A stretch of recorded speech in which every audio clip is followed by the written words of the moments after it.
तो दोस्तों आज की वीडियो में हम बात करेंगे एक विधवा स्त्री का उसके सास ससुर की किस प्रकार की संपत्ति में अधिकार होता है और किस प्रकार की संपत्ति में अधिकार नहीं होता है। लेकिन इससे पहले हम जानना चाहेंगे कि क्या उसके पति के नाम पे जो भी संपत्ति है उस पे विधवा स्त्री का अधिकार होता है या नहीं होता है। ठीक है, तो इस वीडियो के लास्ट तक आप बने रहिएगा। वीडियो के लास्ट तक जब आप बने रहेंगे तो वीडियो आपके लिए बहुत ही फायदेमंद होने वाली है। और आपसे रिक्वेस्ट करूंगा जो भी इस चैनल में पहली बार है इस चैनल को सब्सक्राइब कीजिए, साथ ही बेल आइकन जरूर प्रेस कीजिएगा कि हम जब भी कोई वीडियो अपलोड करें, जब भी हम कोई वीडियो डालें उसका नोटिफिकेशन आप तक तत्काल पहुंचे। और इस वीडियो को देखने के बाद में आपके दिमाग में किसी भी प्रकार का कोई सवाल आता है तो कमेंट बॉक्स में डाल करके अपने क्वेश्चन को पूरा डिटेल से लिखिए। डिटेल्स लिखने के बाद में उसका स्क्रीनशॉट लेकर के 9456175575 पे सेंड कीजिए। तत्काल आपके कमेंट का जवाब आपको दिया जाएगा। आज का हमारा मेन टॉपिक है कि विधवा स्त्री का उसके सास ससुर की किस प्रकार की संपत्ति में अधिकार है और किस प्रकार की संपत्ति में अधिकार नहीं है। देखिए यहाँ पे एक चीज़ मैं क्लियर कर दूं कि आज के समय में 75% फैमिली में प्रॉपर्टी को लेकर विवाद चलता है और ख़ास करके बहुओं के विषय में तो ज़्यादा ही विवाद चलता है।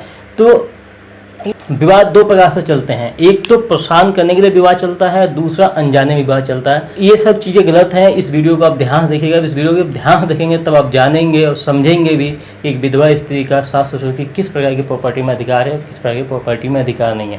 देखिए सबसे पहले यहाँ पर मैं क्लियर करना चाहूँगा, जीवन काल में मेहनत करके जो भी उन्होंने प्रॉपर्टी बनाया, चाहे वो बीमा हो, चाहे वो घर हो, चाहे वो जोतने की ज़मीन हो, उस सब पे अधिकार सिर्फ और सिर्फ उस विधवा स्त्री का होता है जिसके पति ने इस व्यक्ति ने बनाया। उस पे सिर्फ और सिर्फ अधिकार उसके पत्नी का होता है, ना कि किसी और का होता है। ठीक है, अब यहाँ पे एक चीज़ क्लियर हो गया, आपको एक आंसर मिल चुका है कि जिस व्यक्ति ने अपने जीवन काल में, चाहे वो बीमा हो गया, चाहे वो घर हो गया, चाहे वो जोतने की ज़मीन हो गई, मतलब जीवन काल में जो भी उसने प्रॉपर्टी बनाया अपने फैमिली से अलग होके, अपने भाइयों से, अपने माँ बाप से अलग होके जो भी प्रॉपर्टी बनाया और उसकी कल को मृत्यु हो जाती है तो उस प्रॉपर्टी पर अधिकार उसकी विधवा का होगा, ना कि उसके भाइयों का और ना ही उनके पिताजी का, ना उनके माताजी का, क्योंकि वो अलग होके बनाए हैं। वो पहले रजिस्टर्ड अलग हो चुके थे, उसके बाद उन्होंने जो बनाया उस पर सिर्फ और सिर्फ अधिकार उनकी विधवा स्त्री का है। अब यहाँ पे एक चीज़ और क्लियर करना चाहेंगे,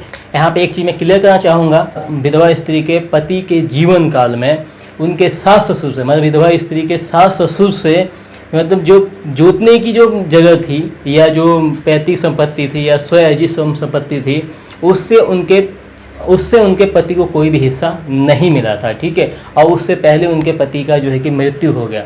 तो अब इसमें क्या होगा, मान लीजिए कि किसी भी कोई स्त्री है और विधवा स्त्री है, उनके 2, 4 या 5 या 1, मतलब कुछ भी हो सकते हैं बच्चे, 2 भी हो सकते हैं, 1 भी हो सकते हैं, 4 भी हो सकते हैं, 5 भी हो सकते हैं।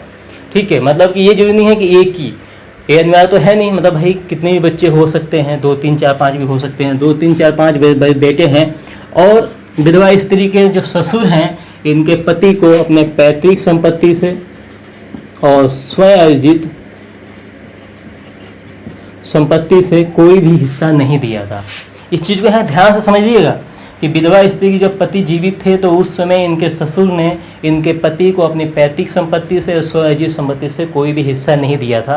तो यहाँ मैं आपको एक चीज़ क्लियर कर दूँ कि क्या होता है, जैसे स्वयार्जित संपत्ति वो होती है जैसे व्यक्ति ने खुद की कमाई से बनाया है। ठीक है, खुद की कमाई से खुद ही कमाया अपने जीवन काल में, उससे जो है कि उन्होंने अपनी जो ही प्रॉपर्टी अर्जित की उसे स्वयं अर्जित प्रॉपर्टी बोलते हैं। ठीक है, तो इस प्रॉपर्टी पर उसी व्यक्ति का अधिकार होता है जिसने अपनी कमाई से खरीदा। वो चाहे तो इसमें किसी को भी नहीं देंगे, किसी बाहर के आदमी को दे देंगे, या ये चाहेंगे तो अपने बेटों को देंगे। ये जो नहीं है कि सभी को देंगे, हो सकता किसी एक को दें। लेकिन ये जो पैतृक संपत्ति होती है, पैतृक संपत्ति क्या होती है, जो 4 पीढ़ी से चली आ रही है, मतलब पिताजी, दादाजी, दादाजी के पिताजी, दादाजी के दादाजी, उनके ज़माने में जो प्रॉपर्टी चली आ रही है उसे कहते हैं पैतृक संपत्ति।